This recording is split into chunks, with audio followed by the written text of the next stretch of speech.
I don't have enough time.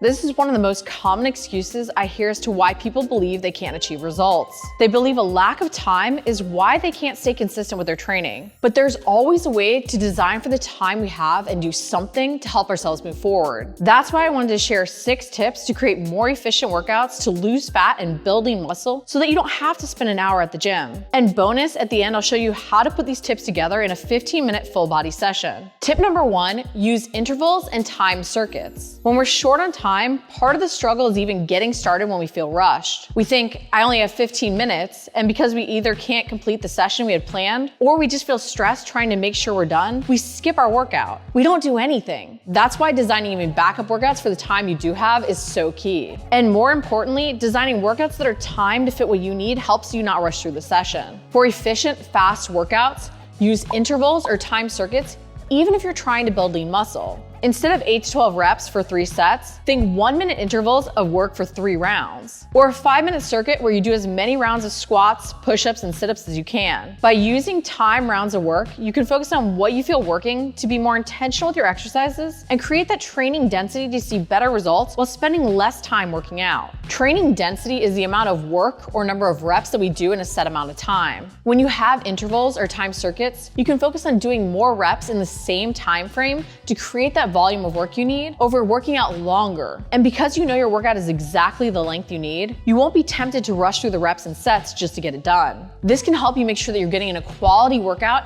every single time. So instead of just listing out reps and sets to complete, make sure everything you include has a specific time frame to guarantee it will fit your busy schedule and allow you to focus on quality movements over being stressed and just rushing through the moves. Tip number 2 is to pick just one. Something is better than nothing. I know this can be hard to accept when we want to do the ideal, but one little change, one little action will add up over the weeks and months. While I of course would love to make sure everyone is doing extra prehab work every single day, even just adding in 1 foam rolling, 1 stretching, and 1 activation movement is better than nothing, especially since we so often want to skip our warm-up when we're short on time. Instead of focusing on the ideal, consider the minimum you can do to be consistent and see results build. Then set a timer for even just 30 seconds per move or per side for a quick under 3-minute warm-up to maximize your time training. Those 3 minutes may not seem like much, but over the week that adds up to 21 minutes and even 90 minutes per month. And that mobility work can keep us training harder during our quick sessions while making sure we're getting the most out of every movement. Tip number 3 is to force yourself to fail. While we always want to challenge ourselves with our training to achieve the best results as fast as possible, when you're short on time, you want to see how you can create that challenge in less time. This means choosing moves that max you out faster. Use variations of moves where you can only do 5 reps in a row. Pick weights or tempos or ranges of motion that make even just a couple of reps really challenging. You can then focus on increasing volume in those timed circuits by cycling the areas you're working. By moving from exercise to exercise, even when you could only do a few reps, you'll let that volume accumulate over the rounds. What may only be 2 reps in a row of an airborne lunge can end up being 16 reps in total when the circuit is done. You'll create that stimulus to building muscle by selecting a move that was challenging and push you to failure in the time you had.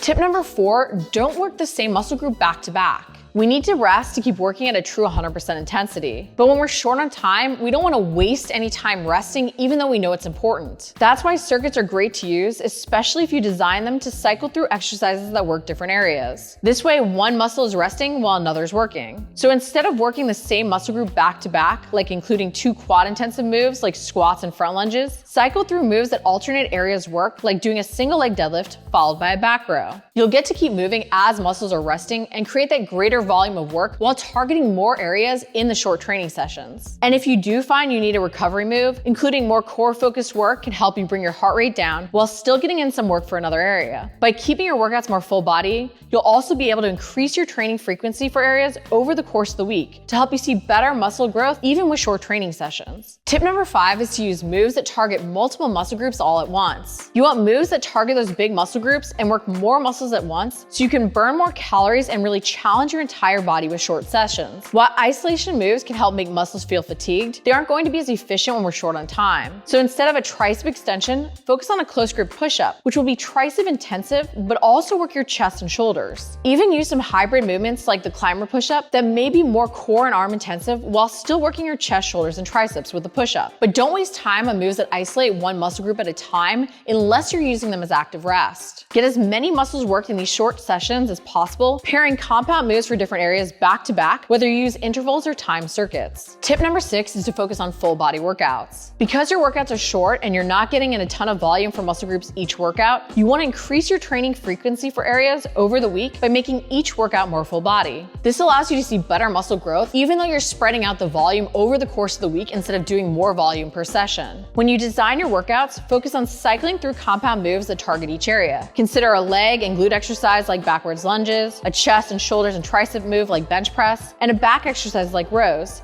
to hit major muscle groups efficiently. Then cycle the variations of moves you use to target these muscle groups instead of using the same move over and over. Use a squat or deadlift instead of a lunge on other days. Try an overhead press or even a standing cable press instead of the basic bench. Do pull-ups or barbell rows over dumbbell rows. But vary the way that you target muscle groups over the course of the week to see progression through the same but different. This can make sure you're creating overload and progression to building muscle. So putting it all together, here's a quick full body bodyweight series using intervals. It's just 15 minutes, and because you know exactly how long it is, you don't need to feel rushed. I'll also put this in the video description if you want to check it out there. Even if you usually like to go to the gym for an hour, it's key to have these short workouts on hand as backup when we are running short on time. It helps us stay consistent and in the habit of training. We have to remember that the more we do, the more we do. So doing something keeps the momentum going in the right direction. If you like the video, make sure to like it, comment below if you have any questions, and subscribe. We're posting new videos each week.